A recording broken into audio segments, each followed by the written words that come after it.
My people call me Wakandans, but my enemies call me Namor. Namor. They couldn't even get his name right.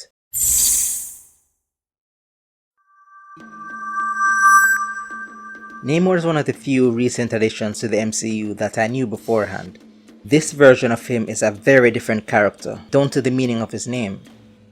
In the Marvel Comics fictional Atlantean language, his name means Avenging Sun, but in Black Panther Wakanda Forever, he takes his name from the Spanish phrase Un niño sin amor, a boy without love. When he infiltrates Wakanda early in the film, he introduces himself with both the reverent name his people call him and the name his enemies call him. The people of Wakanda latch onto and use the latter, which is interesting but not surprising. Maybe it's just easier for them to say this name, but narratively it shows that they see him as their enemy. After all, the way he enters Wakanda is nothing if not a show of his and his people's power. He does not show himself as a potential ally, but as a threat. But those are all narrative concerns. I have one that I think is more of a world building issue. Why do the Wakandans call him Namor when he introduces himself as Namor? These contrasting sounds associated with the letter A are pretty much unique to English. It traces back to something called the Great Vowel Shift, which took place between 1400 and 1700, starting in southern England and permeating dialects of the English language. So does this mean that Wakandans speak English? I mean as a native language?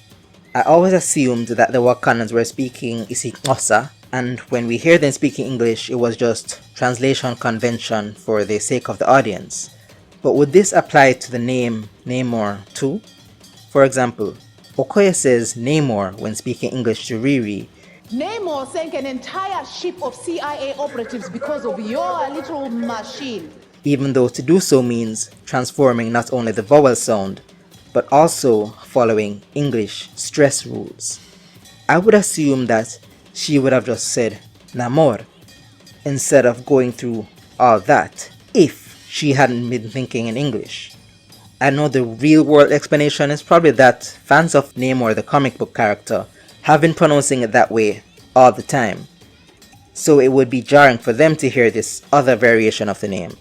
I mean, the people of Talocan speak a Mayan language throughout the movie, and I was disappointed that they did not do the same for the Wakandans and their language in both Black Panther films. But it's likely just because it's easier for the actors and English speaking viewers to just listen in English for the majority of the movie than to read subtitles. It's still disappointing though, because there are so many fun little world building opportunities that we miss out on because of that. For example, in the first film, the only time we hear the Wakandan name for vibranium is from Claw, not from the Wakandans. A technological marvel, all because it was built on a mound of the most valuable metal known to man. Isipo, they call it, the gift. Vibranium.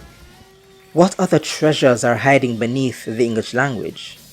I know this video was more rambly than usual, but as someone who has studied linguistics, I can't help but think about this stuff. I know you have to too. It just goes to show that going to university makes it hard to enjoy things. Don't go to school, kids. It's a waste of time and kills your fun. Before I close, I just want to say thank you for getting me past the 500 subscriber mark. Just a few more and I'll have 1000. For those of you who are new, hi and welcome. Let's have fun together.